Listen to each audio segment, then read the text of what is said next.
The rain came down hard that night, not the gentle kind that whispers against windows and makes you think of poetry, the kind that soaks through leather, through bone, through the layers of who you think you are until it reaches something older underneath. Route 66 outside Oklahoma City. A truck stop that had seen better decades. The parking lot was nearly empty. Nearly. Ray Calloway stood in the middle of it, 64 years old, 230 pounds of road-worn muscle and quiet scars. The patch on his jacket said, President Hell's Angels Tulsa Chapter. But that wasn't what mattered right now. What mattered was the girl. She sat on the wet asphalt, back against a concrete barrier, hoodie torn at the shoulder, a bruise already forming under her left eye. A backpack clutched to her chest like it was the only thing left in the world that was hers. 3 men had just run. Ray had made sure of that. Now it was just the 2 of them and the rain and the sound of her breathing. She looked up at him. Her eyes weren't the eyes of someone who'd given up. They were the eyes of someone who had been running so long she'd forgotten what standing still felt like. She said it quietly, almost gently. Don't stay. A breath. They'll come back for you too. Ray didn't move, didn't take a step back, didn't reach for his phone, didn't do the reasonable thing that any reasonable man would have done. He just stood there in the rain, looking at her. Because sometimes the reasonable thing isn't the right thing. And Ray Calloway had spent 64 years learning the difference. The garage smelled like motor oil and old coffee. It always did. Ray had built this space the same way he'd built most things in his life. Slowly, deliberately, with his hands. The walls held tools organized by size, not labeled. He knew where everything was. He'd always known. In the center of the garage sat a 1987 Harley-Davidson Softail. Not a showpiece, not a collector's item on a pedestal somewhere. A working machine, dents in the tank, scratches on the chrome, miles on the odometer that most people wouldn't believe. Ray had built it from parts back in 1989, 22 years old, concrete floor of a rented garage in North Tulsa. He'd traded 2 weeks of labor for the frame alone. He still remembered the afternoon it first turned over and ran. Carol had stood in the doorway of that garage holding a cup of coffee, shaking her head slowly. Raymond Calloway, she'd said, "You are going to kill yourself on that thing." He'd grinned. Not today. He didn't grin this morning. This morning he worked in silence, moving around the bike with the efficiency of a man who has done something 10,000 times, checking the chain tension, inspecting the tire pressure, testing the brake lines with 2 fingers. The tattoo on his left forearm moved as he worked. USMC, 1979 to 1983. 4 years. Camp Lejeune, a posting in Okinawa, back home to Oklahoma by 23, older than he'd left, quieter. The Corps had given him discipline before he knew he needed it. The road had given him the rest. On the shelf above the workbench, a photograph, framed, not fancy, a woman with dark hair and a real laugh. A younger Ray, thinner still, with both knees working properly. Between them, a little girl with Carol's eyes and Ray's stubborn jaw, holding a stuffed rabbit like she meant business. Carol. Jessica. Gone 5 years now. A drunk driver. Highway 75 southbound. November 2019. The man who killed them had a good lawyer. He got 4 years suspended sentence, was out in 18 months. Ray had not appealed, had not made speeches, had not done the things people expected a man in his position to do. He had gotten on his bike, and he had ridden. That's what he did when the world stopped making sense. He rode. Today was the 5th year. 5 years since the phone call that split his life into before and after. 5 years since he'd stood in a hospital corridor and understood for the first time what the word permanent truly meant. Every year on this date he made the same trip. Tulsa to the cemetery. Alone. No chapter, no escort, no ceremony.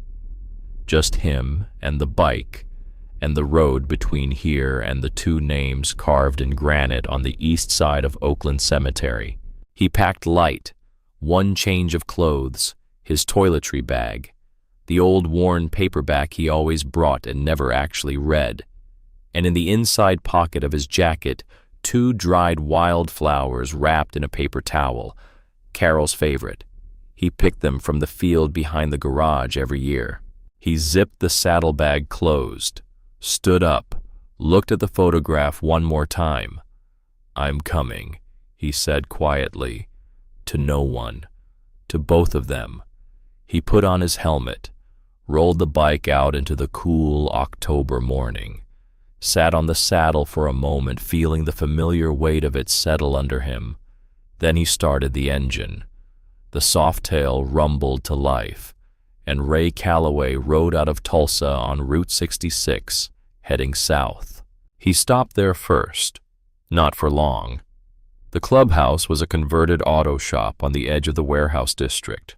Cinder block walls, a hand-painted sign above the roll-up door that had been there since 1987 and wasn't going anywhere. Inside, early morning quiet. A few bikes out front. The smell of yesterday's coffee. Vince Radler was already there. 55 years old, former long-haul trucker. Came into the chapter 15 years ago and never really left. As vice president, he had the kind of steadiness that Ray had learned to depend on without ever having to say so out loud. Vince was leaning over a map spread across the table. He looked up when Ray walked in. "Thought you were heading out early," Vince said. "I am," Ray said back. "Be back in 3 days." Vince nodded. He knew what 3 days meant. He'd known for 5 years. A younger member kid named Dwayne, maybe 28, had been patched in 6 months ago. Looked up from his phone. "Where's he going?" Dwayne asked. "Low." Vince didn't look up from the map. "None of your business," he said evenly. Not unkind, just clear. That was how it worked in the chapter. A man's private business was a man's private business. Ray didn't explain himself. He didn't need to. But as Ray turned to go, Vince said, still looking at the map, "There's something you should know before you head down 66. Ray stopped. "Redstone Logistics," Vince said. "You know it, no. New outfit. Showed up about 8 months ago. They run trucks down 66. Chandler, Stroud, Bristow, all the way to Edmond. On paper freight and logistics, and off paper." Vince finally looked up. They've been leaning on the small businesses along the route. Diners, gas stations, family-owned stops, telling them to pay a fee for road security. When the owners say no, things happen. Vandalism. Trucks blocking their deliveries. One guy in Stroud had his water line cut. Ray said nothing for a moment. "You tell the highway patrol." 2 owners tried. Nothing came of it. Ray looked at the map. At the thin red line of Route 66 running southwest through the middle of Oklahoma. "I'll keep my eyes open," he said. "That's all I'm saying," Vince said. Ray walked out, got back on the bike. He wasn't looking for trouble. He never was. There is a particular kind of freedom that only exists on a motorcycle, not the reckless kind, not the young man's kind where speed is the whole point and the world blurs past like it doesn't matter. The other kind, the older kind, where you are fully present in the physical world, the road surface communicating through your hands and your spine, the temperature shifting as you move through shadow and sun. The smell of the land changing from diesel to cut grass to wood smoke as the miles pass under you. Ray had been riding for 41 years. The road didn't scare him anymore. It talked to him. He knew this particular stretch of 66 the way he knew the layout of his own garage. Every curve, every town, every place where the pavement changed character and you had to adjust. The trees were turning. October in Oklahoma. The oaks going rust and amber. The tall grass along the roadsides faded to gold. The sky was that specific pale blue that only shows up in autumn, the kind that makes everything look both clear and a little melancholy at the same time. Ray rode through it without hurrying. He had learned somewhere in his 50s that hurrying was mostly a habit and mostly a useless one. The places worth going would still be there. The people worth seeing would still be there, and the people who were no longer there, well, no amount of hurrying fixed that. The diner had been on this corner since 1965.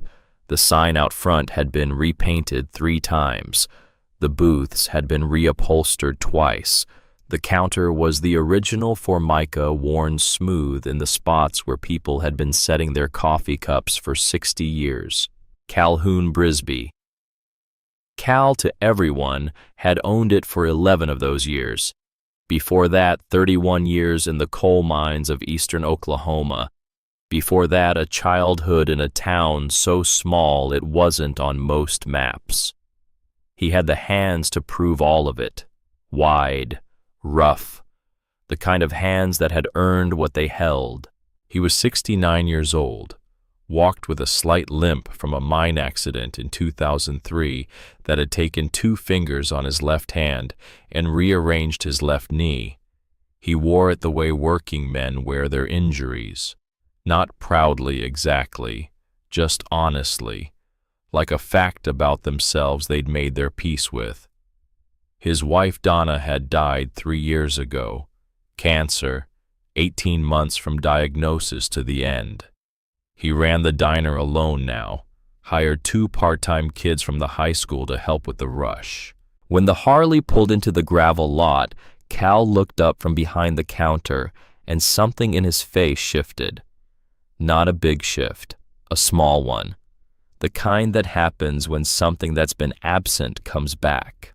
Ray came through the door, brought the smell of road and cold air with him. Cal poured a coffee without being asked.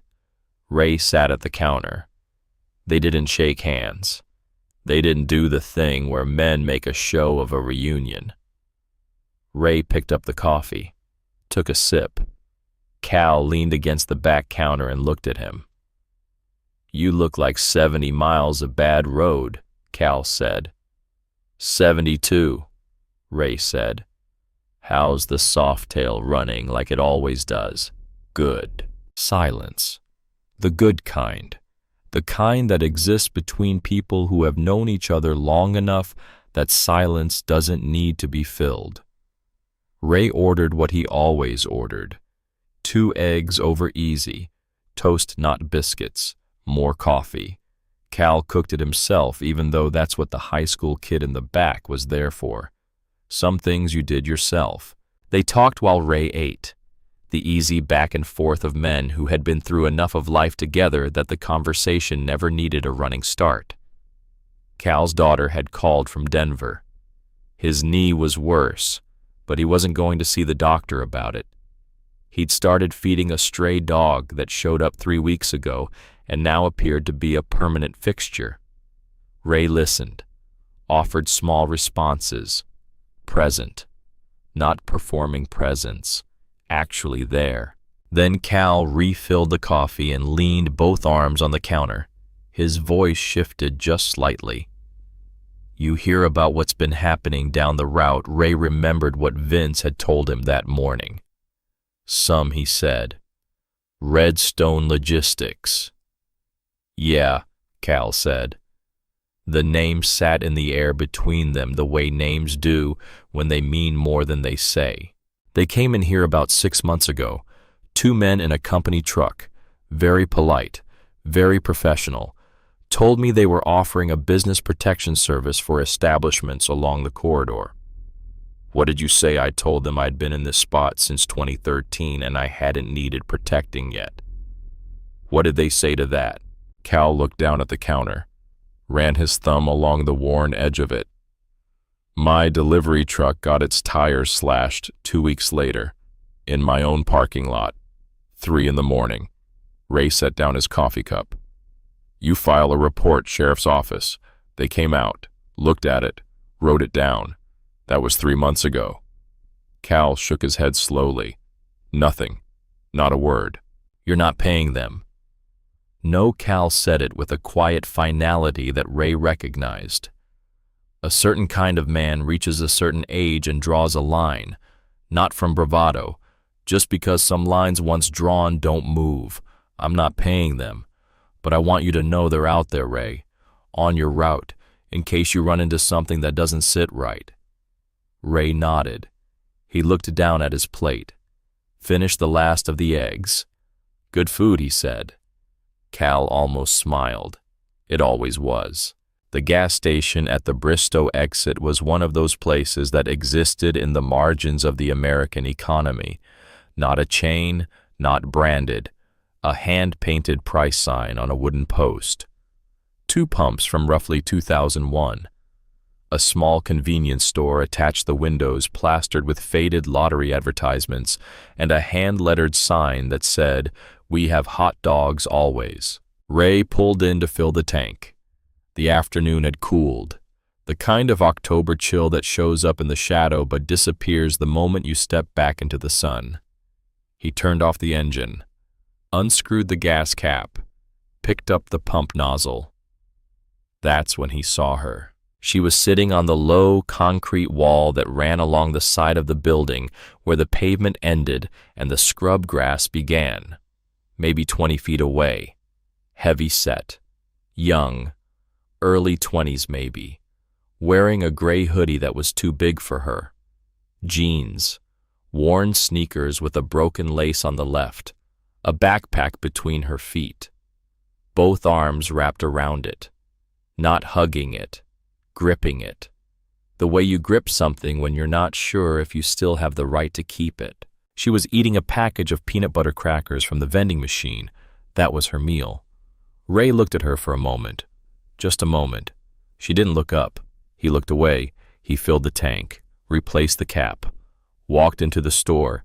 He came out 2 minutes later with a coffee for himself and a brown paper bag, granola bar, bottle of water, banana, small bag of trail mix, gas station sandwich turkey on wheat, the kind sealed in plastic that somehow still manages to be adequate. He walked to his bike, set down his own coffee on the seat, walked to the concrete wall, set the bag down beside her, didn't stop, didn't look at her, kept walking back to his bike. He heard the crinkle of the bag being opened behind him. That was enough. He was standing at his bike drinking his coffee when the 2 trucks rolled in. Pickup trucks, dark-colored, no markings except, and Ray's eyes picked this up the way they always picked things up quietly without making a production of it, a small logo on the driver's side door of each.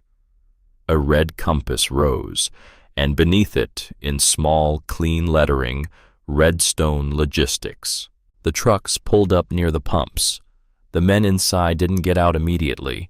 They just sat there, engines running. Ray watched them without appearing to watch them. The driver of the first truck was looking at the girl, not in the way a person glances at a stranger. Longer than that, more deliberate. A look with a purpose behind it. Then the driver looked at Ray. Ray took a sip of his coffee. He didn't look away. After a moment, the driver looked back to his windshield, said something to the man in the passenger seat. The trucks pulled forward, parked on the far side of the lot. Ray finished his coffee, crushed the cup, tossed it in the trash can by the pump. He got on the bike. As he started the engine, he glanced once briefly at the girl on the wall. She was watching the trucks. Her crackers were still in her hand, uneaten. The motel was $12 more than it should have been for what it was. Ray paid in cash, took the room at the end of the row, corner unit, as far from the office as you could get. He'd always taken corner units. Old habit. You had two directions of sight. You had a wall behind you on two sides. He brought the bike around to park it directly outside his room door. Locked it. Went inside. The room was what motel rooms in this part of Oklahoma had always been. Clean enough. Functional. A bed. A TV that got 8 channels. A bathroom with a paper seal still on the toilet seat like a kind of optimistic formality. He sat on the bed, unlaced his boots, took stock of his body the way men his age learn to do. Not anxiously, just practically. Left knee as always, lower back manageable. Hands were stiff from the cold. He flexed them a few times. He thought about the trucks, about the logo on their doors, about the way that driver had been watching the girl. He thought about Cal's slashed tires, about Vince's words that morning. He set it aside. It wasn't his business. He wasn't here to make it his business. He lay down on top of the covers, still dressed, set an alarm for 6 in the morning. He was asleep in 4 minutes. He woke at 2:17 in the morning, not from the alarm, from the knock. 3 knocks, quiet, almost hesitant, not the knock of a threat, the knock of someone who wasn't sure they had the right to knock at all. Ray was on his feet before he was fully conscious. 40 years of motorcycle culture, 4 years of the Marines before that. His body remembered things his mind hadn't caught up to yet.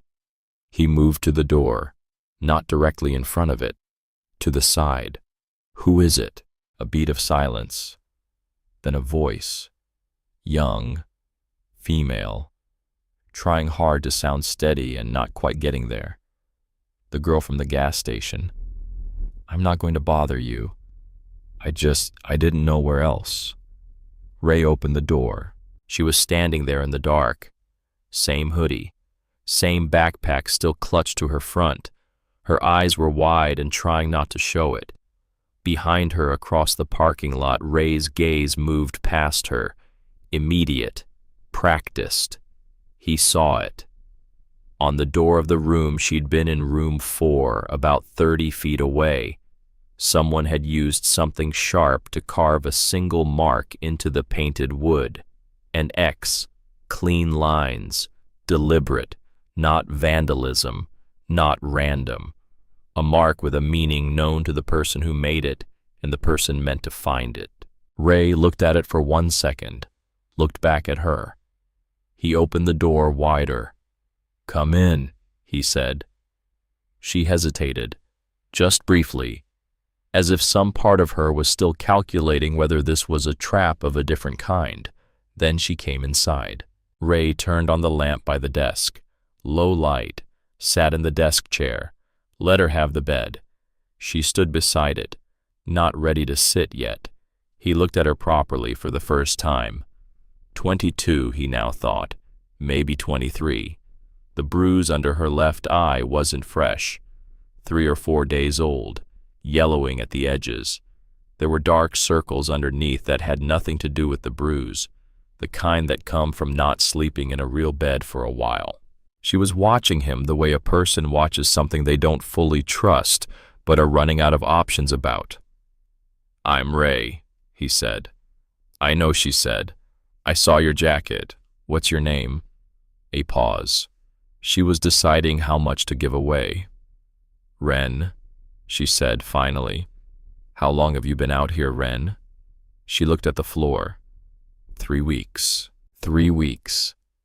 Sleeping where she could, eating gas station food, holding on to whatever was in that backpack like it was the last thing standing between her and something worse. Ray didn't push. He'd been in enough hard conversations to know that you didn't dig for the story. You made space for it. You let it come in its own time. He stood up, moved to the small coffee maker on the dresser, filled it with a complimentary packet, turned it on. "You don't have to tell me anything," he said. His back was to her. "But you're not going back out there tonight. That's not a question." She didn't answer right away. He turned around, handed her the room key. "I'll sleep in the chair," he said. "Lock the deadbolt when I step outside. Don't open it unless you hear my voice." She looked at the key in her hand. Something moved across her face. Something complex. The way a person looks when they've been braced for the world to be a certain way, and it suddenly isn't. "Why are you doing this?" she asked. Ray looked at her for a moment. "Because it's cold," he said, "and because whoever made that mark on your door is still out there." He pulled his jacket back on. "And because my daughter would have been 23 this year." He said it simply, without drama, just a fact he decided to offer. He stepped outside, stood in the dark parking lot, and looked at the mark on door number 4. Clean, made with something sharp, deliberate. Not for her, he understood that now. The mark wasn't a threat to Ren directly. It was a message to anyone sheltering her. "We know she's here. We know you helped her. Think carefully about what comes next." Ray stood in the cold for a long moment. The night was quiet except for the highway in the distance. He thought about Carol, about Jessica, about the way the world could narrow down to a single wrong decision by a single thoughtless person and take everything from you in a moment. He thought about a girl sleeping in a gas station parking lot for 3 weeks, holding on to something in a backpack because someone had trusted her with it and paid a price for that trust. He thought about the X on the door. He went back to his chair. He didn't sleep again that night. They left before 5 in the morning. No conversation about it. Ray was already packed when Ren unlocked the deadbolt. She looked at him. He looked at her. She came outside. The morning was cold and still. The parking lot empty. No dark trucks. No watchers. But Ray knew how these things worked. They didn't need to be here to be watching. He handed her a spare helmet from the saddlebag. She looked at it. "Have you ever been on a motorcycle? No. Hold on. Lean when I lean. Don't fight the turns." She pulled the helmet on. It was slightly too big. She looked in that moment very young. They rode west into the gray light of early morning. The miles passed. The sun came up slowly behind them, painting the road ahead in long orange light. After a while, Ren spoke. She had to raise her voice slightly above the wind. "I worked at a warehouse outside Chandler, Redstone Logistics." Ray kept his eyes on the road. "I was doing night shifts, inventory and loading. Good money for a second job. I needed it. I was trying to pay off the first year of school." A pause. "3 weeks ago, I was doing a late shift. I went down the wrong corridor, the part of the building that was supposed to be cold storage. Door was unlocked. It shouldn't have been." She stopped. "What was in there?" Ray asked. "Women," she said. 10, maybe 12 of them. In bad shape. Mattresses on the floor. No windows. Ray's jaw tightened. He kept riding. There was a guard. Cole. He came around the corner and saw me standing there. I thought he was going to." Her voice stopped again. "But he didn't," she said. "He looked at me, and then he pulled something out of his jacket, a USB drive, and he said, 'Take this. Run. Don't call the county sheriff.' And then I ran." She said it flat. No drama, just the reality of it. "I've been running since." Cole. What happened to him? He was gone 2 days later. Nobody at the warehouse would talk about it. Ray didn't say anything for a while. The road hummed beneath them. "You open the drive?" he asked. "No," she said. "I'm scared to." "Why?" "Because once I know what's on it, I can't not know." Ray understood that. He understood it better than she probably realized. Some information changes you. Once it's inside you, you carry it everywhere. You can't set it down. You can't unknow it. The question was never really about what was on the drive. The question was about who Ren Delacourt was going to be on the other side of knowing. He found out the answer to that question later. It was not the answer he expected. The library opened at 9. They were waiting outside at 8:53. Ren had the USB in her hand, just holding it, turning it over between her fingers the way you turn over a stone you found on the ground. Knowing it's just a stone, knowing it's just a piece of plastic and metal, and still not quite able to shake the feeling that something is living underneath it. Ray stood beside her on the sidewalk, drinking coffee from a paper cup he'd picked up at the gas station 2 blocks back. He didn't rush her. The library was a small building, red brick, an American flag out front, a hand-lettered sign in the window that said, "Used book sale, Saturdays, all proceeds to children's literacy." An older woman unlocked the front door from inside, smiled at them through the glass. Small towns. People still smiled at strangers in small towns. Ray held the door. They found a computer terminal in the back corner away from the front windows. Ray stood behind and slightly to the left of Ren, where he could see both the screen and the room. Old habit. Ren plugged in the drive. It loaded. 3 folders. The first was labeled manifests, the second financials. The third had no label, just a date. September 14th. Ren opened the first folder. Photographs. Dozens of them. Taken on a phone in low light, at angles that said the photographer was not supposed to be taking them. The inside of a warehouse. Not the loading bays.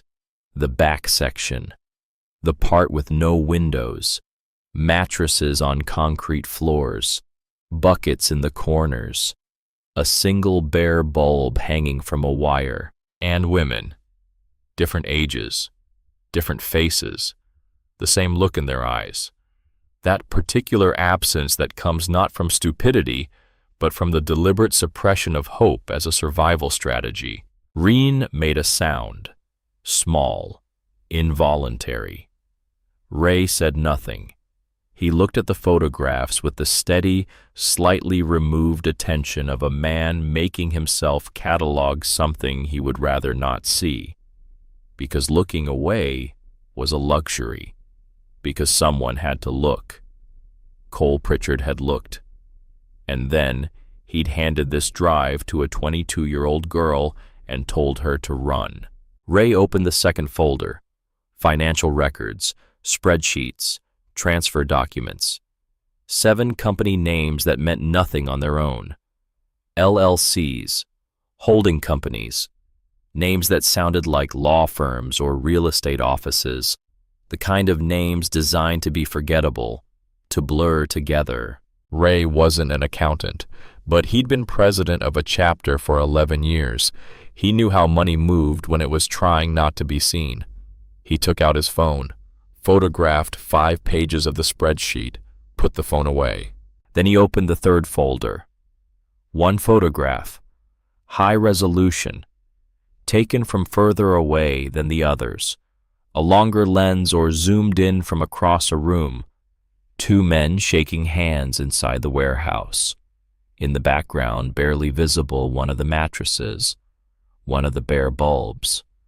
One of the men was the warehouse manager whose name appeared on the manifest documents. Ray had seen his name 3 times already in the paperwork. The other man. Ray looked at him for a long moment. Pressed suit, silver hair well kept. The particular posture of a man who had spent decades in rooms where other people deferred to him.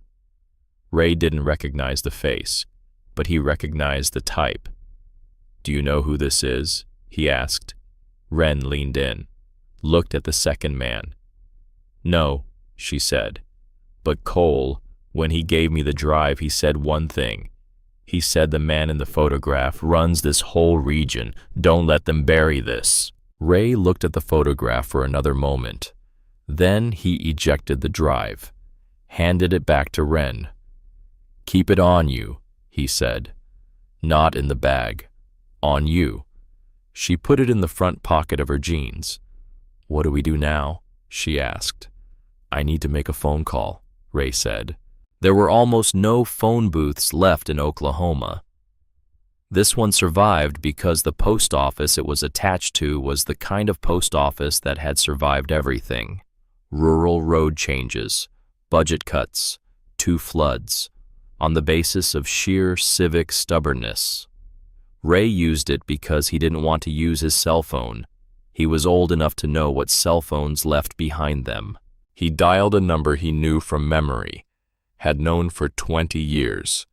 It rang 4 times.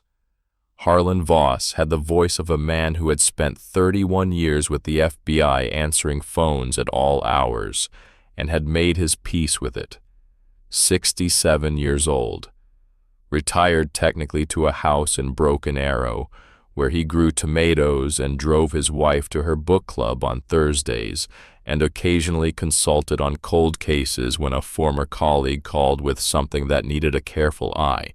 He and Ray had met in 1987 at a bar in Tulsa, during a situation that neither of them talked about in detail. What mattered was they'd both done the right thing in a moment when it would have been easier not to. That kind of shared history didn't expire. "It's," Ray said. "I know who it is." Harlan said, "You're the only person who still uses a landline. Redstone Logistics, Oklahoma. What do you know?" Silence. Not the silence of a man who doesn't know. The silence of a man deciding how much to say. "Where are you calling from? Public phone." "Good. A beat. How did you come across that name?" "Does it matter, Ray?"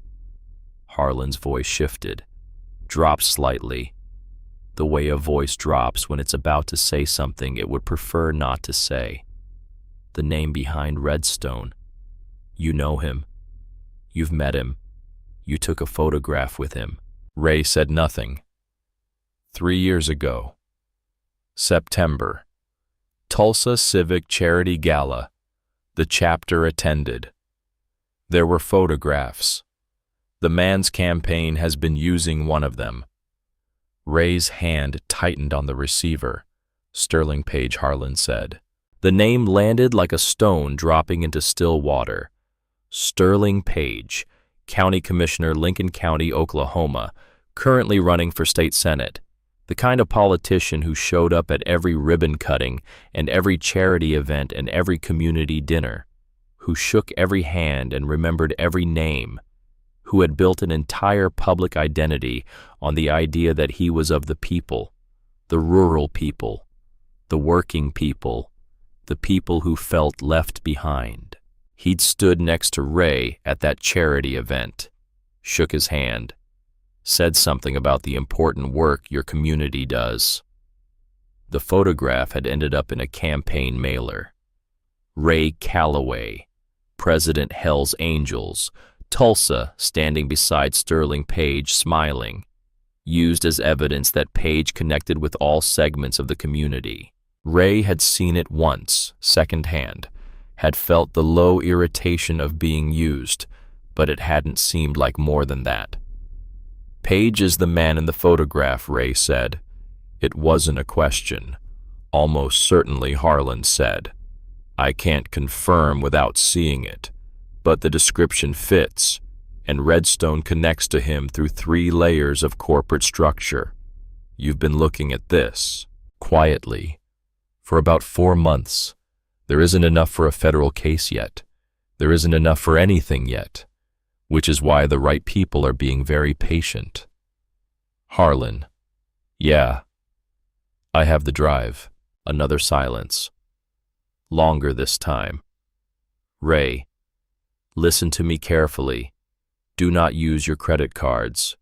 Do not use your chapter membership card anywhere. Keep your cell phone off. Where are you headed? I was going to Oakland. Not yet. You need to move, and you need to move carefully. I'm going to make some calls. Don't do anything until you hear from me. Ray hung up the phone. He stood outside the post office for a moment. The small-town morning went on around him. A woman walked past with a grocery bag. A dog crossed the street without hurrying. A flag snapped in the October wind above the post office door. It looked normal. He knew that inside something had shifted. He walked back to where Ren was waiting with the bike. She was sitting on the curb, backpack between her feet, watching the street with those two alert eyes. "Well," she said. "The man in the photograph," Ray said. "His name is Sterling Page." Ren stared. "The county commissioner. The one running for Senate." "Yes." She processed this. Cole knew that she said quietly. Cole knew who he was. "And he still gave you the drive," Ray said. "Yeah." They sat with that for a moment. "What do we do?" Ren asked. "We move," Ray said. "And we stop leaving tracks." They took the back roads. Ray knew them. Not because he'd planned this route, but because 40 years of riding this corridor meant the back roads were as familiar to him as the main highway, the ones that ran parallel to 66 through the farmland, the ones that showed up on paper maps, but not on phone navigation. He didn't use his phone. It was off and in the saddlebag. Ren's phone, he told her to turn it off before they left the library. She'd done it without argument. They rode in silence for a while. The landscape out here was flat and wide, fence lines and bare fields and the occasional farmhouse set back from the road. The sky was enormous and starting to cloud over from the west. Weather coming. Ray watched it the way he always watched weather on the road, practically, not with worry, just with the constant low-level attentiveness that kept you alive out here. After about 40 minutes, he pulled over at a farm road intersection, cut the engine, let the silence settle. "Tell me about your grandmother," he said. Ren looked at him. The question surprised her. "Why?" "Because I need to know who we're protecting." She looked down the empty road, thought about it. "Her name is Ruth. Ruth Delacourt. She's 74. She lives in El Reno." A pause. "She raised me. My mom left when I was 4. My dad, I don't really know my dad. Ruth is." She stopped. "She taught 3rd grade for 31 years, Ren said, at the same elementary school in El Reno. She made quilts. She makes the best biscuits I've ever eaten in my life. She has a garden with tomatoes and a bird feeder she refills every Sunday morning." Her voice was level. She was keeping it level by effort. "She doesn't know where I am," Ren said. "I couldn't call her. I didn't want to. I didn't want to put her in the middle of it." "She's already in the middle of it," Ray said, gently but directly. "Whether you called her or not, that's how these people work." Ren nodded. She'd known that. She just hadn't wanted to know it. "We're going to make sure she's safe," Ray said. "That's the first thing, before anything else." Ren looked at him. "You don't have to do this," she said. "This isn't your problem." Ray looked back at her for a long moment. There were many things he could have said. He said the simplest: start the engine. The Oklahoma Highway Patrol rest stop was a simple thing. A parking area, a small building with restrooms, a flagpole, a vending machine. Ray pulled in, parked in the center of the lot, in full view of the road. Ren looked around. "Why here?" Because the Suburban that's been behind us since Stroud Ray said quietly is parked on the road shoulder about a quarter-mile back, and it won't come in here. Wren turned her head. Don't look, Ray said. She turned back. Her jaw was tight. How long have they been following us? Since we left the library. My fault, Ray said. He said it the way he said most things, straightforwardly, without making a performance of accountability, just stating a fact. When we left Bristow this morning, I fueled up at the pump. I used my chapter membership card. By habit, it's connected to a fuel network. Somewhere in that network, Redstone has access to purchase data. They flagged the card, picked up our location. Wren stared at him. It was one card, one transaction. Old habit. That's how they found us. That's how they found us. Wren was quiet for a moment. Then, and Ray noted this, she didn't get angry. She didn't panic. She just nodded slowly, filing it away. So what do we do tonight? We stay here, in the lot. They won't come in here. We sleep in the parking lot of a highway patrol rest stop. Yes. She looked around the lot, the flagpole, the vending machine. Okay, she said simply. Ray looked at her. He was starting to understand something about Wren Delacourt. She was not fragile. She had never been fragile. The world had decided something about her based on how she looked, and she had been carrying that verdict for years, and she had kept going anyway. That was not weakness. That was the opposite of weakness. He just hadn't seen it clearly until now. They ate from the vending machine. Ray had exact change. They sat on the picnic bench outside the restroom building. The night had gotten cold. Wren had her hoodie zipped to the neck. Ray had given her his spare jacket. She'd argued briefly. He'd put it around her shoulders and gone back to the bench without discussion. The Suburban was still on the shoulder a quarter-mile down the road. He could see the faint shape of its headlights in the dark, not moving, waiting, patient. Ray thought about that. Organized. That told him something about who he was dealing with. Disorganized criminals panicked. Disorganized criminals made noise. The people in that truck were neither panicking nor making noise. They were professionals. Wren finished her food, looked at Ray. Can I ask you something? You can ask. Your family. What happened? Ray looked out at the dark. Car accident. November 2019. My wife Carol and my daughter Jessica. A drunk driver hit them on Highway 75. I'm sorry, Wren said. Thank you. How old was she, Jessica? 31. Wren was quiet for a moment. The man who did it. Got 4 years. Suspended. 18 months served. That's not. No, Ray agreed. It's not.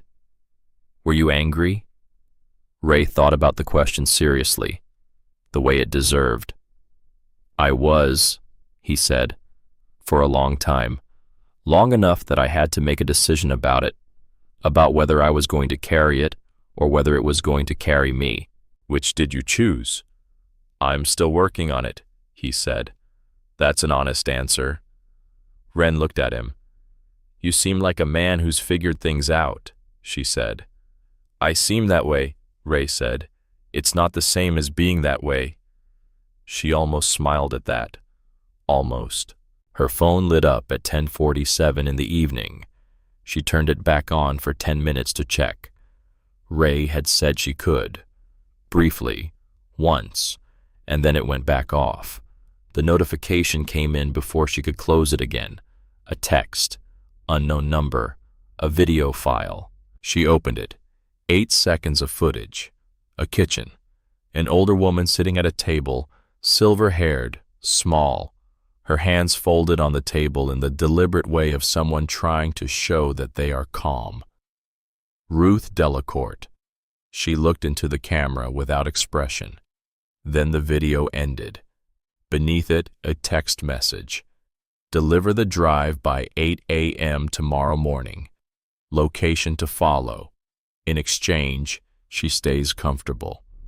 You have until morning, 20 hours. Ren put the phone down on the picnic table. Slowly. The way you set something down when your hands aren't fully reliable anymore. Ray had been watching her face. He said nothing. He waited. Ren looked at the phone. She looked at the dark road where the Suburban was waiting. She looked at the backpack between her feet. Something moved across her face. Ray watched it move. He watched her process the fear, feel it fully, not push it away, and then watched her come out the other side of it into something harder and clearer. She picked up the phone. Ray said her name. She was already dialing the number. It rang once. A man's voice. Flat. Professional. You received our message. Yes, Ren said. Her voice was steady. I'll bring the drive, but I choose the location. A pause. That's not how this... Yes, it is, she said, because if you want this drive before it goes to AP News, you'll meet me where I say, 7 a.m. Guthrie, I'll send the address. She ended the call. She turned the phone off, set it down again. Her hands were shaking. Ray could see that. She wasn't hiding it. She wasn't pretending, but she'd made the call. Ray looked at her for a long moment. Where'd that come from? He asked. She looked at him. I've been running for 3 weeks, she said. I'm done running. Ray called Harlan from the rest stop payphone. The plan took shape in pieces, the way real plans do. Not clean, not complete, but functional. Harlan would go to El Reno. He had a former colleague, retired, State Bureau, completely clean. Together they would get to Ruth Delacour before morning. Nora Bassett. Ray made the second call. He'd known Nora for 16 years. She was 68 years old and had been running the Guthrie Tribune since 1986. She covered the Oklahoma City bombing in 1995 from 30 miles away and had never once in her career published something she hadn't verified twice. She was the most careful journalist Ray had ever met, and she was awake at midnight because she was always awake at midnight. Ray told her what he had, what was on the drive, who was in the photograph. Nora was quiet for a long time. Then she said, "Get here by 5 a.m., son. I need 2 hours to verify, and if it checks out it goes to AP at 6, and I'll be standing outside with a camera at 7. Ray hung up, stood in the dark outside the payphone. He thought about calling Vince. He dialed. Vince, he said, when it answered. One question. Do you know the name Felix Drummond? No, Vince said immediately, confused. Should I? Ray listened to the confusion, the honest confusion of a man who didn't know what he was being asked or why. No, Ray said. Go back to sleep. He hung up and stood for a moment in the dark with something he hadn't expected to feel, relief. He had been in the back of his mind suspicious, not of Vince specifically, of everyone, because that was what pressure did. It turned a person inward, made them doubt the people they'd trusted for years, made them see angles in everything. And here was Vince, confused and sleepy at midnight. Just a man Ray had worked beside for 15 years. Just a man who didn't know anything and had nothing to do with any of this. Ray had almost let the weight of the situation turn him into someone who suspected everyone. That was how fear worked. It didn't just make you afraid of your enemies, it made you afraid of your friends. He'd caught it in time. That mattered. He walked back to the rest stop. Ren was sitting on the picnic bench in his jacket looking up at the sky. The clouds had moved through and the stars were out now, sharp and cold. Everything set, she asked. Everything's set, Ray said. My grandmother Harlan will have her out before dawn. She'll be safe before we get to Guthrie. Wren looked back at the stars. She's going to be so angry at me, she said, for not calling her for 3 weeks. Probably, Ray said. And then she's going to make me eat, Wren said. She always makes me eat when something goes wrong. Sounds like a good grandmother, Ray said. The best, Wren said simply, without sentiment, just as a fact she was sure of. Ray sat down on the bench beside her. Not close, just present. They sat there for a while. The highway was quiet. The Suburban on the shoulder had not moved. Ray said, Yeah. Why did you really stop to help me at the gas station before you knew any of this? Ray thought about it. The honest answer. Because you were holding that backpack like someone had trusted you with something important, he said. And the world doesn't have enough people who honor a trust. Wren looked at him. That's all. That's not a small thing, Ray said. She thought about that for a moment. Cole trusted me, she said. He gave me that drive and he didn't know me. She stopped. He just decided I was someone who would do the right thing with it. Were you? She looked at the dark road ahead. I'm trying to be, she said. That's all any of us can do, Ray said. The stars were bright. The Suburban was still waiting. Morning was 6 hours away.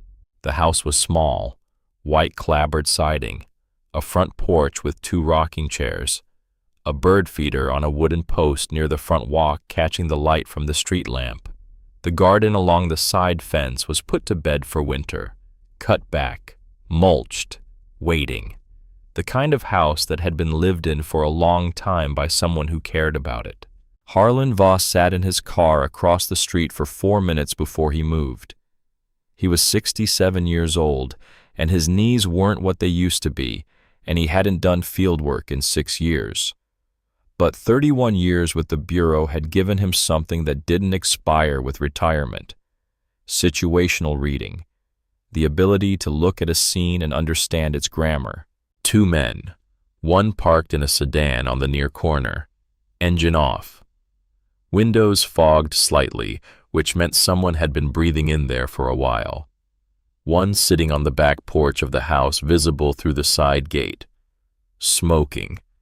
Not local police, not any kind of official presence, private security, or something that passed for it.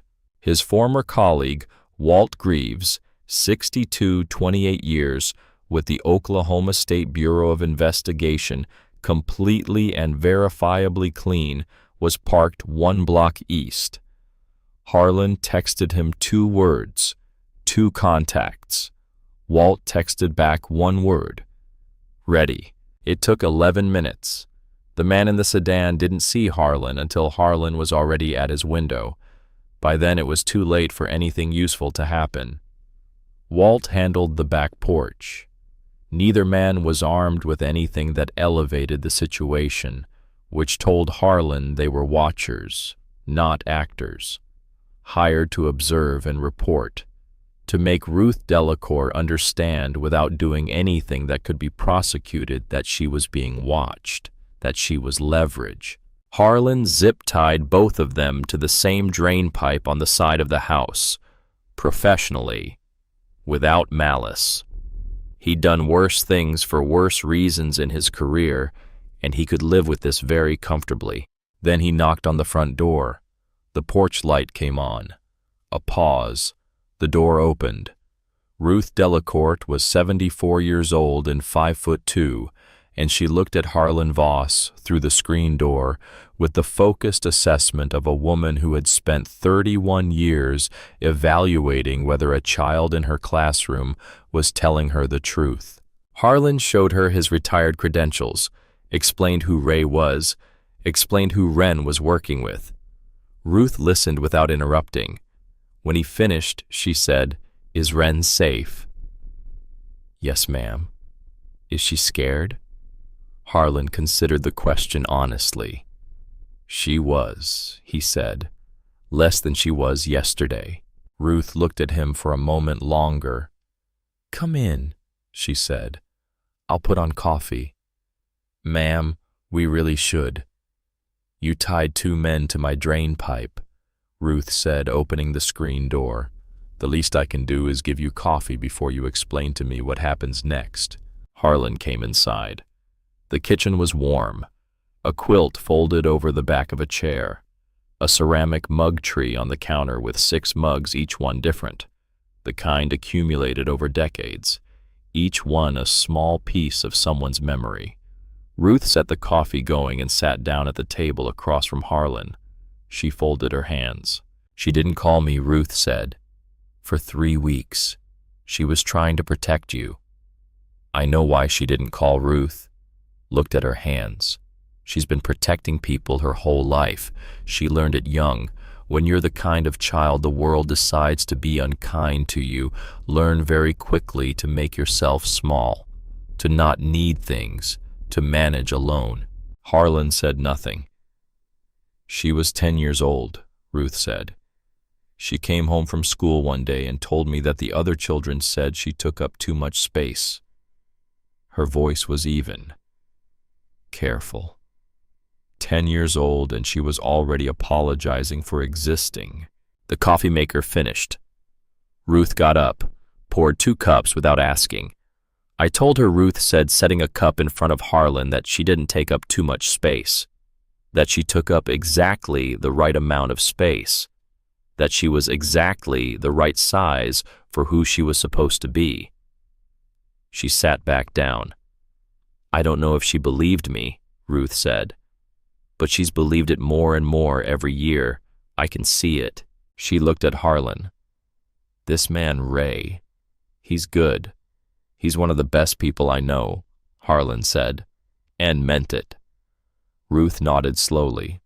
"Good," she said, "because my granddaughter deserves to be helped by good people." She picked up her coffee. "Now tell me what happens next." Nora Bassett had been awake since 2. This was not unusual. The Guthrie Tribune was a weekly paper that had been operating since 1902. Nora had been its editor for 38 years. She had outlasted 3 ownership changes, the internet, the collapse of local advertising, and a flood in 2007 that had taken out the ground floor of the building. She was 68 years old. She had reading glasses on a chain around her neck and a coffee mug that said, "World's Okayest Journalist," that her daughter had given her as a joke and that she used every single day. When Ray and Wren came through the back door at 4:58, Nora looked at them both over the top of her reading glasses. Then she looked at the USB drive in Wren's hand. "Show me," she said. They worked in the back room. Nora had 2 monitors. She opened the drive on one. She had a legal pad and a pen on the desk. She took notes. Longhand, always had. It made her think more slowly, and that was never a bad thing. She worked through the financial documents first. She had a source at the state commerce office she could call at 5 in the morning because she had been calling him at unreasonable hours for 20 years, and he had stopped being surprised by it. She called.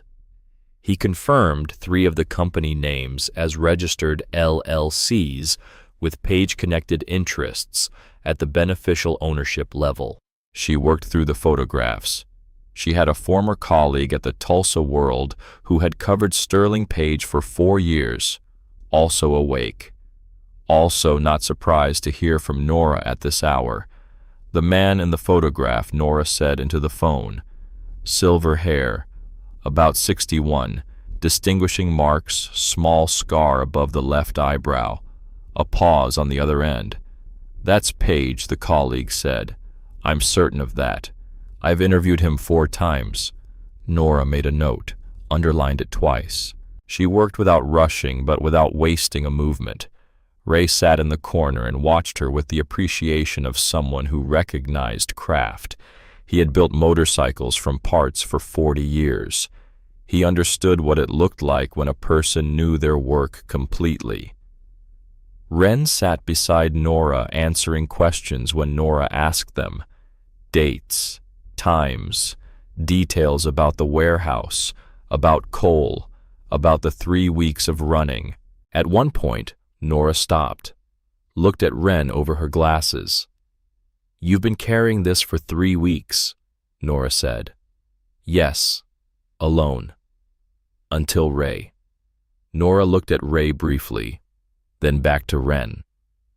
"You did the right thing," Nora said. Directly, simply, not as a comfort, as a statement of fact delivered with the authority of someone who had been distinguishing right from wrong in print for 4 decades. Ren looked at her.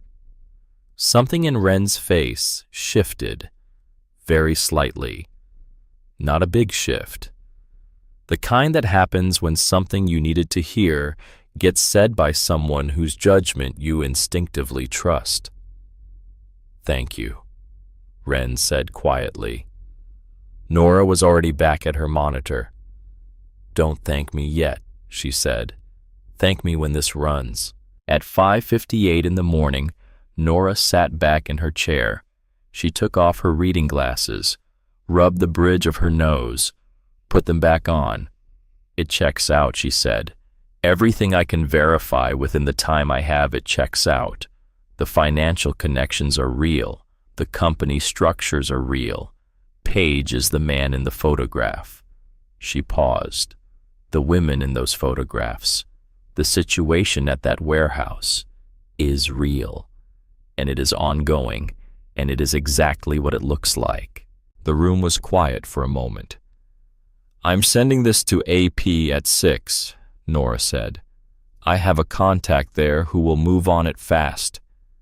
By the time Paige gets to his podium this morning, this will be in the national wire." She looked at Ray. "You're certain about the location for the handoff?" "Ren chose it," Ray said. Nora looked at Ren. "Your parking lot," Ren said. "Right outside." Nora almost smiled. In 40 years of this job, she said, "I have never had a story delivered to my parking lot." She turned back to her monitors. "Don't be late," she said. The morning was cold and gray, the sky the color of old pewter, the kind of morning that felt like it was holding its breath. Ray and Ren stood beside the Harley in the Tribune parking lot. Ren had the USB in her hand. The real one was already inside with Nora. Had been since 5:15. Nora had made 2 copies. The drive Ren was holding, the one she would hand over, was a blank. Same model, same weight. Ren turned it over in her fingers. Ray stood beside her. Not in front of her. Beside. "You don't have to be the one to hand it over," he said. "But I do," she said. "Why?" She thought about it. "Because Cole gave it to me," she said. "Not to anyone else. He made a choice. I want to be the one who finishes it." Ray looked at her. "Okay," he said. They waited. At 6:53, a black SUV turned into the parking lot, then a second one behind it. They parked across the lot. 4 men got out. Business clothes. The particular way of moving that said ex-military or ex-law enforcement redirected into private money. The man who walked in front was in his 40s, broad, a face that had learned not to show things. He looked at Ren, looked at Ray, looked at the building behind them. His eyes moved to the second-floor window. Nora Bassett was standing there with a camera. The man's face changed, very slightly, the stillness of a person who has just understood something 2 seconds too late. He looked back at Ren. "The drive," he said. Ren held it out. He reached for it. And then the other 3 men moved, not toward Ren, past her, toward Ray. The thing about men who have been trained is that they are predictable in one specific way. They execute the plan, even when the plan has already failed, because stopping the plan requires acknowledging the failure, and that takes a moment. And in that moment, they are still moving. Ray was already moving too. What happened in the next 40 seconds was not cinematic. It was not graceful. It was two men in their 40s hitting a 64-year-old man who had been riding motorcycles for 40 years and had spent 4 years in the United States Marine Corps, and who had, over the course of a long and complicated life, been in enough situations like this one to know that the first 3 seconds determined everything. Ray took the first man's momentum and redirected it, stepped inside the second man's reach before he could extend. The third came from the left. He was fast. Ray was faster in the ways that mattered. It hurt. He wouldn't pretend it didn't hurt. His shoulder took something it wasn't supposed to take, and his left knee, already unreliable in October cold, buckled once before he caught himself. But when it was over, 2 men were on the ground. One was backing away. The fourth, the lead man, had not moved. He was standing very still, looking at Nora's camera in the window, the blank USB drive in his hand, and understanding with the clarity of a man whose plan has completely collapsed around him exactly how this morning was going to end. Ren was on the ground. She'd been knocked sideways when the men rushed past her. Her elbow was scraped.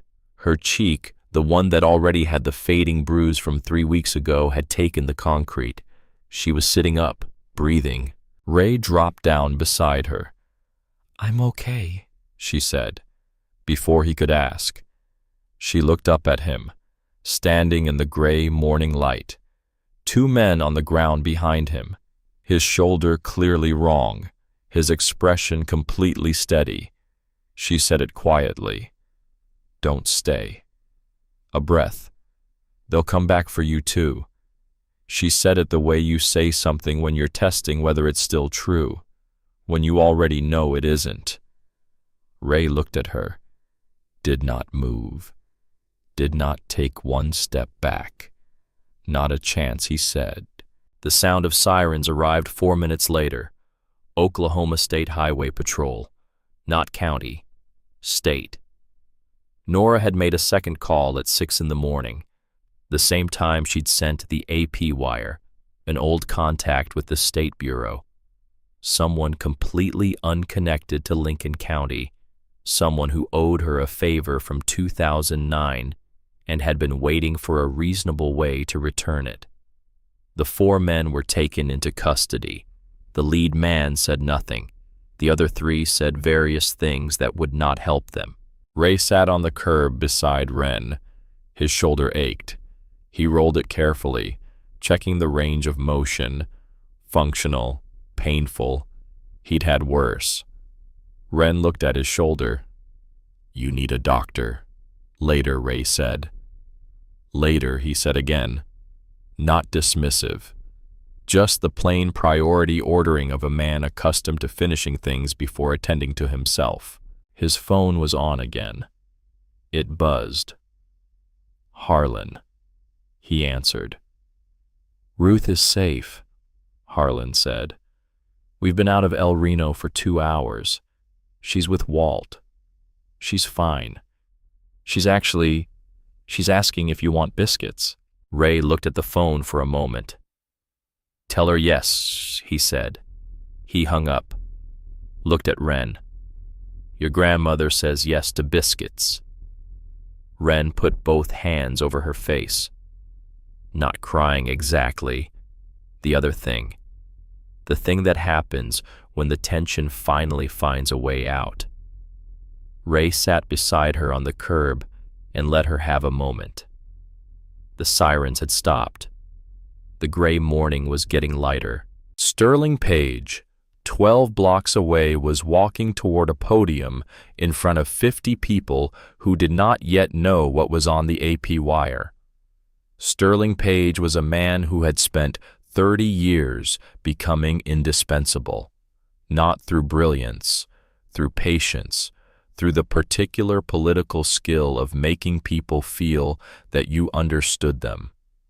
their worries, their values, their grievances, while never actually committing to anything that cost you anything. He stepped up to the podium, adjusted the microphone, smiled at the crowd. His campaign manager was at the back of the room. Page saw him reach into his jacket pocket, pull out his phone. Look at it. The color left his campaign manager's face. Page was already talking, something about Oklahoma values and working families, but he was watching his campaign manager walk quickly toward him from the back of the room. The press pool was in the front rows, 6 journalists, 2 photographers. One of them, a young woman from the Tulsa world, was looking at her phone. Then she looked at Page. Then she raised her hand. Mr. Page, do you have any comment on the AP report that published 40 minutes ago connecting you to Redstone Logistics? The room shifted, the way a room shifts when the air pressure changes. Page gripped the podium. His campaign manager had reached the stage. The Tulsa World journalist continued. The report includes financial documents, photographs, and witness statements. AP is also reporting that 4 individuals associated with Redstone were arrested in Guthrie this morning. Page said nothing. His mouth was open. Nothing came out. Mr. Page, no comment at this time, his campaign manager said, taking his arm. They moved toward the side exit. 3 men in suits were coming through the front doors. Federal. The kind of federal that had been quietly waiting for exactly the right moment, coordinated by exactly the right phone call from exactly the right retired agent. Sterling Page walked off the stage and did not come back. Nora Bassett sat at her desk and watched the story move. She had been in this business for 40 years. She had learned to recognize the difference between a story that made noise and a story that changed something. This was the second kind. The AP wire had been picked up by 14 outlets within the first hour. By 9 in the morning, it was on the national news feeds. By 10, it would be on every television in Oklahoma. She sat with her world's okayest journalist mug and watched it move and felt the particular satisfaction of someone who had done the job exactly as it was supposed to be done. Ray knocked on the open door. She looked up. "Come in," she said. "Sit down before you fall down." He sat across from her. The shoulder was visibly wrong. "You need to get that looked at," she said. "I know. Where's the girl outside?" Calling her grandmother. Nora nodded. "You did a good thing," she said. Not sentimentally, as a statement of professional fact.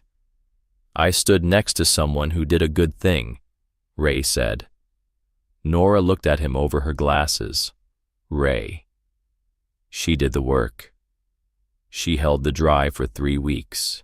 She made the call. She chose the location. You just stayed," Nora said. A pause. "Yes," he said. "That's not nothing," Nora said. "That's not a small thing. Don't minimize it." Ray looked at his hands. "How long before it gets complicated?" he said. "For you, specifically," Nora said. "About a week, I'd guess." She was right. The courtroom was the standard Oklahoma courthouse variety. Oak paneling, high windows, the particular smell of institutional carpet and old paper that said this place has been deciding things for a long time. Ray sat in the defendant's chair, suit jacket, no tie, the same boots he wore on the road. His shoulder was taped under the jacket, not broken as it turned out, but badly enough strained that the doctor had spent 10 minutes explaining what should have happened given the mechanism of injury. The charges were assault causing bodily harm, 3 counts, filed by the 3 men from the parking lot who were themselves currently facing federal charges. Their attorney had filed these charges as what it was: a counter move, a pressure tactic. The defense attorney assigned through the chapter's legal contact in Tulsa was 41 years old and had a very good record, and had explained to Ray 3 times that the case was defensible. Ray had listened politely and felt the particular calm of a man who had stopped being surprised by the world's capacity for bureaucratic irony. He looked straight ahead.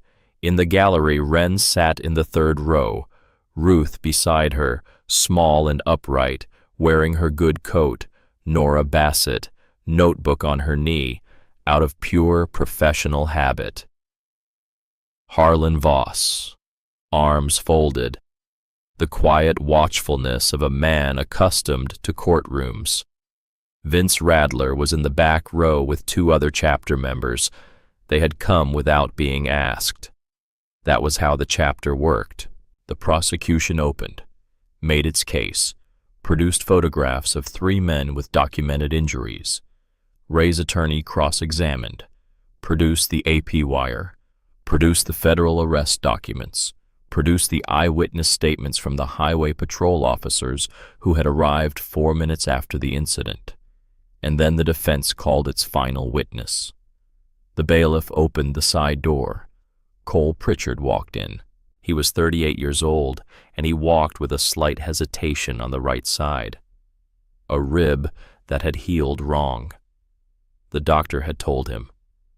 From the beating he'd taken 3 weeks ago in a parking lot outside Chandler, he had a scar above his left ear that would be there permanently. He was not here because anyone had called him. He was not here because anyone had asked him. He had called Ray's attorney 4 days ago, said he'd seen the news, said he'd been at the Guthrie Tribune parking lot that morning. He'd followed Wren's location from a distance, trying to make sure she was safe, not knowing what else to do. Said he'd seen everything. He sat in the witness box. Ray's attorney asked him to describe what he had witnessed. Cole spoke quietly, directly, without performance. He described the SUVs arriving, the 4 men getting out. He described the sequence of events with the precision of someone who had worked security for 8 years and knew how to observe and report. The defendant, Cole said, was attacked first by 2 men simultaneously. He defended himself. He used reasonable force to stop a physical attack. The prosecution cross-examined, tried several angles. Cole answered every question the same way, with the quiet, unshakable simplicity of someone telling the truth. When he was done, he stepped down from the witness box. He had to walk past the defendant's table. He stopped. Ray looked up at him. Cole had given a drive to a woman he didn't know, had been beaten for it, had spent 3 weeks hiding, had come to this courtroom on his own, with a badly healed rib and a permanent scar, to tell the truth about what he'd seen. He hadn't done it for a deal. He hadn't done it for attention. He'd done it because it was the right thing to do. And he was someone who did the right thing. And that was the whole of the explanation. Ray stood up. They looked at each other. No words. Ray extended his hand. Cole shook it. That was all. The judge deliberated for 11 minutes. "All charges dismissed," she said. "The court finds no basis to proceed in light of the totality of evidence presented." The gavel came down. The room exhaled. Ray came out of the courtroom into the high-ceiling hallway. Harlan was there, nodded. That was enough. Vince clapped him once on the good shoulder. Also enough. Nora Bassett shook his hand. "I'll be in touch," she said. "For the record." He nodded. Then Wren. She came out behind the others, Ruth beside her, her hand through Wren's arm. Wren stopped in front of Ray. She looked at him, not the way she'd looked at him 3 weeks ago in the motel parking lot. That complex assessment of a person deciding whether to trust. This was something different, clearer. "Are you okay?" she asked. I'm okay, he said. She looked at him for a moment. You're telling the truth this time, she said. Yeah, he said. I am. Ruth let go of Ren's arm, stepped forward. She was a small woman. She reached up and took Ray's hand in both of hers. She didn't say anything for a moment, just held his hand, the way people hold things that matter. Thank you, she said, for standing next to her. Ray looked at this 74-year-old woman who had raised a girl alone and taught children for 31 years and made biscuits and kept a bird feeder and sat down with 2 retired federal agents at 5 in the morning and asked for coffee before getting to business. She made it easy, he said. Ruth patted his hand once. Let go. Come for dinner, she said. Saturday. El Reno. I'll make biscuits. Ray almost said, I don't want to impose. He stopped himself. Yes, ma'am, he said. Thank you. He didn't come for the anniversary this time. He came because he wanted to. That was different. The morning was still cold, but the sky had cleared overnight, and the light on the cemetery was the particular clear light of late October that made every color sharp and every shadow precise. He parked the Harley at the gate, walked in. The cemetery was quiet. A groundskeeper in the distance, raking leaves, the sound of it carrying across the still air. He came to the 2 stones, stood in front of them. He had the wild flowers, the same ones he brought every year from the field behind the garage. He laid them down, looked at Carol's name, looked at Jessica's name. He stood there for a while, not rushing it, not performing it, just present. I'm sorry I didn't appeal, he said quietly. To Carol specifically. I know you would have wanted me to fight harder. The wind moved through the trees nearby. The leaves turned. There was a girl, he said, 22. She'd been carrying something heavy for 3 weeks, and she kept going anyway. She reminded me of Jess, not in how she looks, or how she talks, in something else, in the way she decided who she was going to be in the middle of something hard. He was quiet for a moment. I didn't save her, he said. I want to be clear about that. She didn't need saving. She needed someone to stand next to her. That I could do. A bird landed on the branch above the stones. Sat there. I think you'd like her, Ray said. I think you both would. He stood for another minute. I'm going to El Reno for dinner tonight, he said. Ruth Delacourt, Ren's grandmother. She makes biscuits. He almost smiled. I'll be back, he said. Not just once a year. I'll come when I feel like it. I think that's how it's supposed to be. He put his hand briefly on each stone, turned, walked back to the Harley, started the engine. The rumble of it broke the silence and then settled into it the way familiar sounds do. He sat for a moment before pulling away. A man on a bike at a cemetery gate on a Saturday morning. 64 years old, a strained shoulder wrapped under his jacket, a long road behind him in every possible sense. He pulled out of the gate, turned onto the road. The road opened up in front of him, the same road he had ridden 5 days ago, the same sky, the same October trees going amber and rust on either side, the same long, flat Oklahoma distance, but different. The way a road can be the same physical thing and feel different depending on who you are when you're on it. He rode south, not toward anywhere particular, not away from anything, just riding, the way it was supposed to be. The dinner at Ruth's house was everything Ray expected and nothing he'd prepared for. The kitchen smelled like warm butter and flour, the kind of smell that carried memory in it, even if the memories weren't yours. Ruth moved around the space with the efficiency of someone who had made thousands of meals in this room and knew where everything was without looking. Ren sat at the table. She looked different, not in any one thing you could point to, just lighter. The way a person looks when they've been carrying something heavy for a long time and have finally set it down. She smiled when Ray came in, a real smile. Not the careful one from 3 weeks ago, not the testing one, just a smile. They ate biscuits with honey and butter. Ruth had made a pot roast, potatoes, green beans from the garden she'd frozen in August. Simple food, the kind that filled you up in ways that had nothing to do with calories. They talked, not about Sterling Page, not about the trial, not about any of it. They talked about smaller things.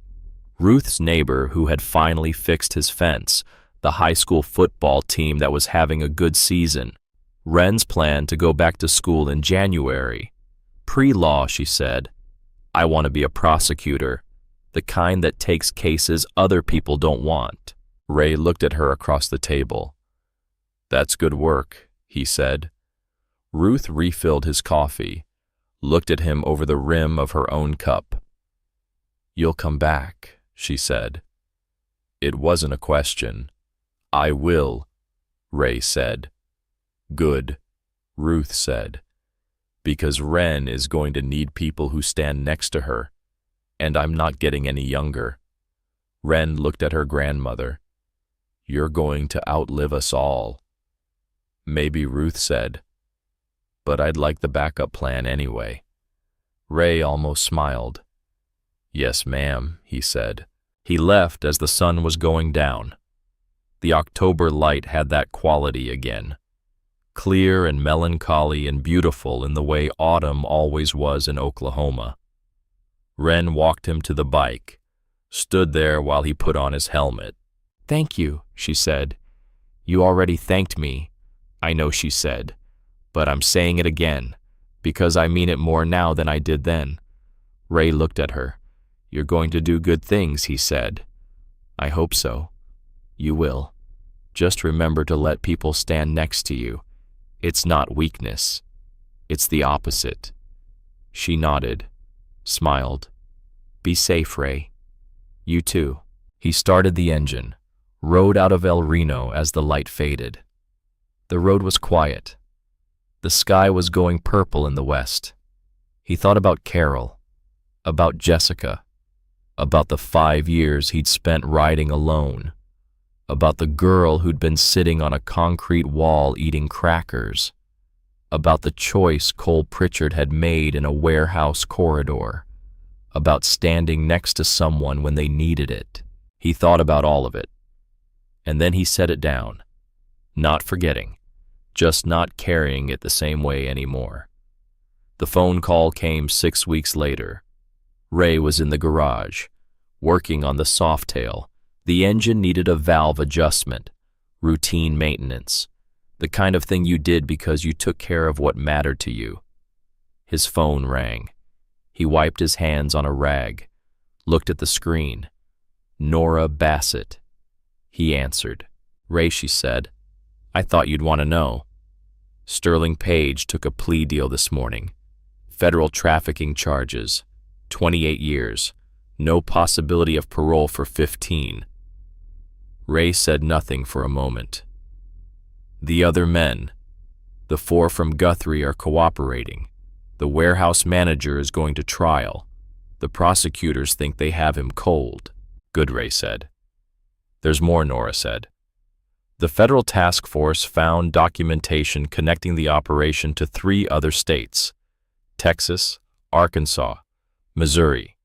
They're estimating over 60 women were moved through the network in the last 3 years because of what was on that drive, because of what Ren held on to. Ray looked at the photograph on the shelf. Carol and Jessica. Yeah, he said. How's the girl? Nora asked. She's good. Back in school. Pre-law. I heard Nora said. She called me last week. asked if I'd be willing to talk to her class about investigative journalism. I said yes. Of course you did, Ray said. Nora was quiet for a moment. You did a good thing, Ray. We've been over this. I know, Nora said, but I'm saying it anyway, because it's true, and because someone should say it. They talked for a few more minutes. Then Ray hung up, went back to the bike, finished the valve adjustment. The work was good, methodical, something you could see the result of. He liked that. Cole called 2 weeks after that. Ray was surprised to hear from him. They'd had coffee once after the trial, talked for maybe 20 minutes. Not about anything important, just two men who'd been in the same situation and come out the other side. But Cole's voice on the phone was different now, steadier. I wanted to tell you something, Cole said. I got a job, machine shop in Edmond. I know, Ray said. Nora mentioned it. Not that Cole said. I mean, yes, that, but something else. They're hiring. And I thought if you knew anyone looking for work, anyone who needed a second chance, I could put in a word. Ray was quiet for a moment. That's good of you, he said. I've been thinking about it, Cole said. About what you did, standing next to Ren when you didn't have to. And I thought maybe that's the thing. Maybe that's what we're supposed to do. Find people who need someone to stand next to them, and just do that. Yeah, Ray said. I think that's exactly right. Cole was quiet on the other end. Then he said, I'm going to try. Good, Ray said. You need anything, you call. I will, Cole said. Thank you. After he hung up, Ray sat in the garage for a while, thinking about the way things connected, about the way one choice led to another, about the way standing next to someone could become something they carried forward, could become the thing they did for someone else. It wasn't redemption. He'd stopped thinking in those terms a long time ago. It was something simpler. It was just doing the next right thing, and then the one after that, and building something out of that. Not perfect, just better. The chapter had a run planned for late November, down to Amarillo and back. 3 days. Vince had been organizing it for weeks. Ray almost didn't go. He'd been doing more solo rides lately, found he liked the quiet, liked the time to think. But the morning of the run, he showed up at the clubhouse. Vince looked surprised. Thought you were sitting this one out, Vince said. Changed my mind, Ray said. Good, Vince said. We need a road captain. You're it. They rode out in formation, 15 bikes. The weather was clear, cold but not brutal. The kind of November day that made you glad you'd layered up but didn't make you regret leaving the house. They stopped for lunch in Elk City, a diner Cal had recommended. The food was good, simple, real. Dwayne, the younger member, sat across from Ray, seemed nervous, finally worked up the courage to ask the question Ray knew was coming. Is it true, Dwayne said, what they're saying? About you and that girl and Sterling Page? Ray looked at him. Dwayne was 28, newer to the life, still learning what the patch meant, what it required. Some of it's true, Ray said. Which parts? The parts about standing next to someone who needed it, Ray said. The rest is just details. Dwayne thought about that, nodded. I want to do that, he said. Stand next to people, then do it. Ray said, don't wait for permission. Don't wait for the perfect moment. You see someone who needs it, you stand there. Simple as that. Is it, though? Dwayne asked. Simple, no, Ray said. It's not simple at all, but it's right, and that's better than simple. They finished the run 2 days later. Pulled back into Tulsa on a gray Sunday afternoon, Ray peeled off from the group, rode home alone. The garage was cold.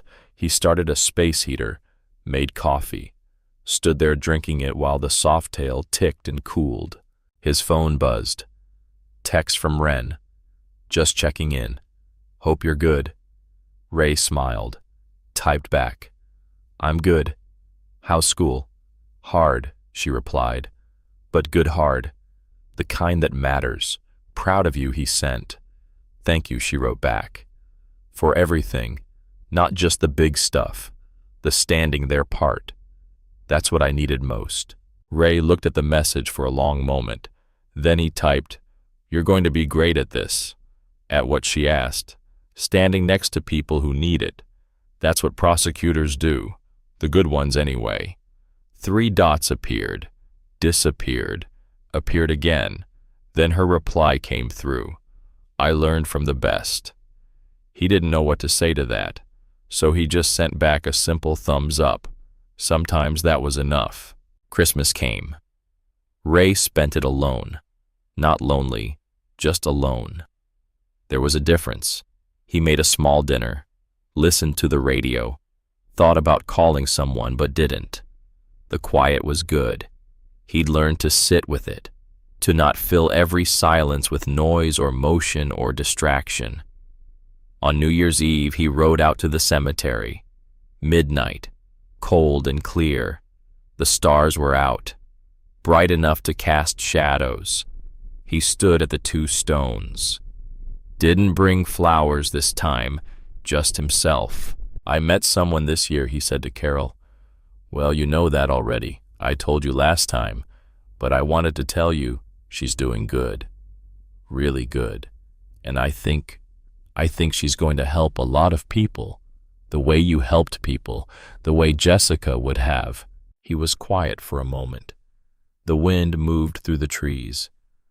I'm not angry anymore, he said, about what happened, about the trial, about any of it.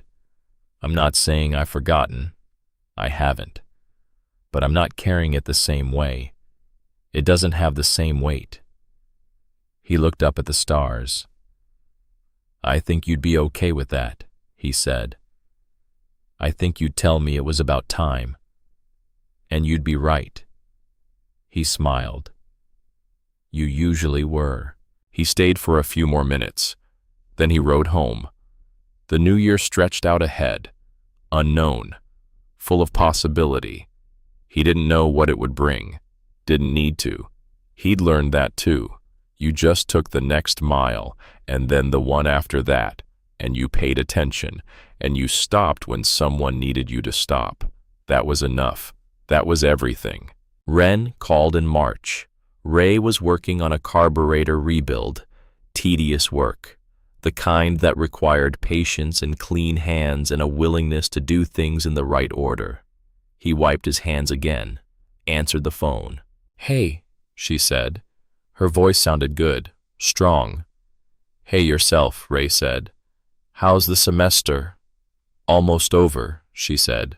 Finals next week. You ready? As I'll ever be. She paused. I wanted to ask you something. Go ahead. Would you come to my graduation? It's in May. Ruth is coming. And I thought if you weren't busy. Ray looked at the garage, at the bike, at the photograph on the shelf. I'll be there, he said. You sure? I'm sure. Thank you, she said. Means a lot. It means a lot to be asked, Ray said, and meant it. The graduation was on a Saturday. Clear sky, warm, the kind of May day that made you remember why you lived in Oklahoma despite everything else. Ray wore the same suit he'd worn to court. No tie. The boots. Ruth saw him in the crowd, waved him over, saved him a seat. They sat together, watched the ceremony. When Ren's name was called, Ruth grabbed Ray's hand, squeezed it. Ray squeezed back. Ren walked across the stage. shook hands with the dean, turned her tassel, smiled. It was genuine, complete. The smile of someone who'd worked for something and earned it. After they took photographs, Ruth and Ren. Then Ruth insisted on one with Ray and Ren, then all three of them together. A stranger offered to take it. They stood there. Three people who'd been brought together by circumstances none of them would have chosen, who'd found something in that. Something worth keeping. "What's next?" Ray asked Ren later. They were standing outside the auditorium. People streaming past. LSAT in July, Ren said. Then applications. I'm thinking University of Oklahoma. Stay close to Ruth. Good choice, Ray said. What about you? What about me? What's next for you? Ray thought about it. More the same, he said. Garage work, writing, being there when people need it. That's not nothing, Ren said. No, Ray agreed. It's not. She looked at him. You changed my life, she said. You and Cole and Harlan and Nora and everyone who stood next to me when I needed it. I'm going to spend the rest of my life doing that for other people. That's the best thing you could do with it, Ray said. She nodded, gave him a hug. Quick, unself-conscious. The hug of someone who'd learned that accepting help didn't make you weak, that standing next to people and letting them stand next to you was the whole point. He drove back to Tulsa that evening. The Softail running smooth, the road familiar. He thought about the last year, about how it had started with an anniversary ride, with grief and routine and the weight of 5 years, about how it had turned into something else, something he hadn't expected, something better. He thought about Ren at 22, sitting on a concrete wall holding on to something because someone had trusted her with it, about Cole handing her that drive and telling her to run, about Ruth making coffee at 5 in the morning for 2 retired federal agents, about Nora working through the night to verify every detail, about Harlan and Walt zip-tying watchers to a drain pipe, about Vince not asking questions he didn't need answers to. He thought about all the ways people had chosen to stand next to each other, to not look away, to do the hard thing because it was the right thing. And he thought about how that mattered, how it was maybe the only thing that really did matter in the end. The sun was setting when he pulled into his driveway. The garage door was open. He'd forgotten to close it that morning. He parked the bike, killed the engine, sat there for a moment in the quiet. Carol would have liked Ren, he thought. Jessica, too.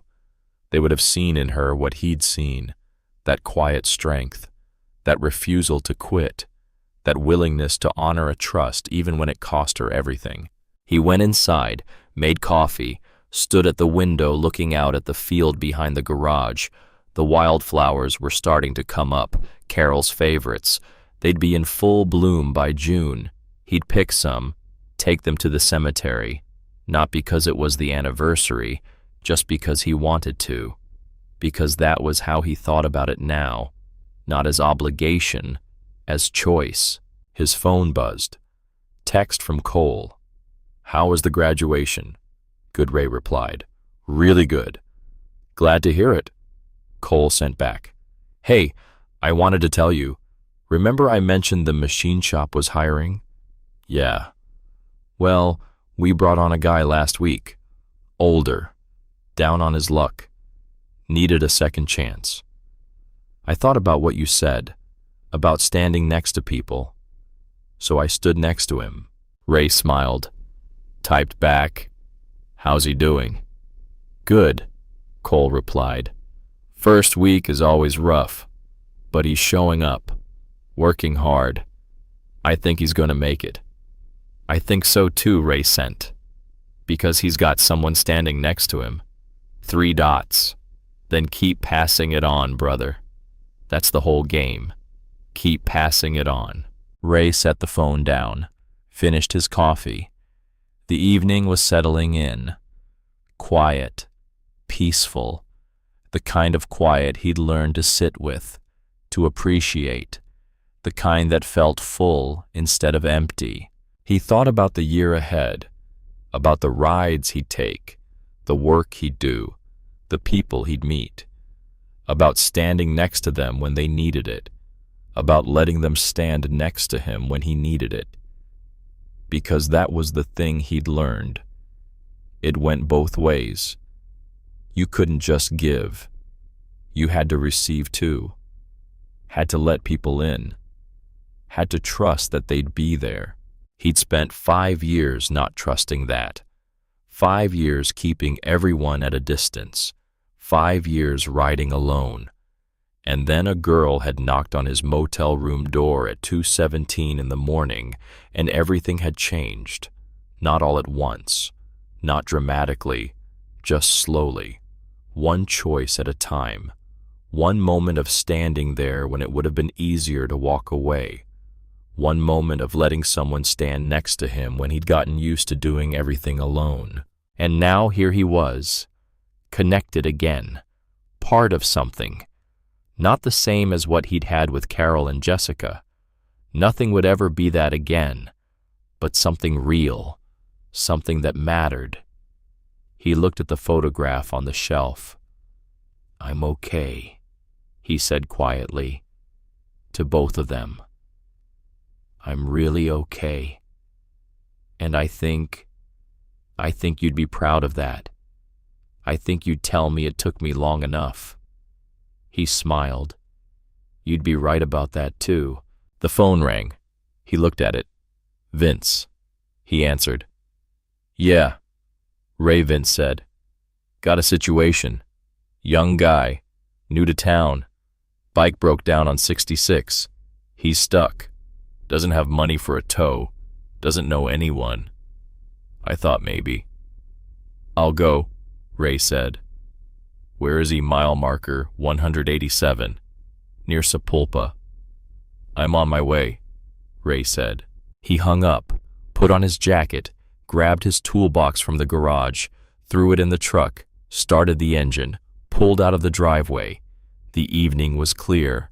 The road was quiet. He didn't know the kid he was going to help, didn't need to. Someone was stuck. Someone needed help. That was enough. He drove west on 66, the road he'd ridden 1,000 times, the road that had carried him through grief and anger and loss, and eventually to something like peace. The Mother Road. Steinbeck had called it that. The road that carried people towards something when they had nowhere else to go. Ray understood that now, better than he ever had. The road wasn't a destination. It was the thing that connected you to places, to people, to yourself. You just had to stay on it, had to keep moving, had to pay attention, had to stop when someone needed you to stop.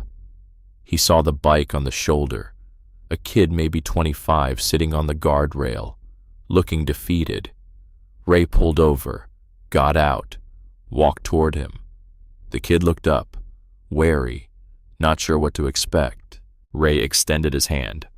"I'm Ray," he said. "Vince called. Said you needed help." The kid stared, then took his hand, shook it. "Yeah," the kid said. "I do.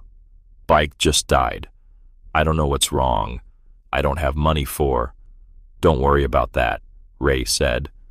"Let's take a look, see what we're dealing with."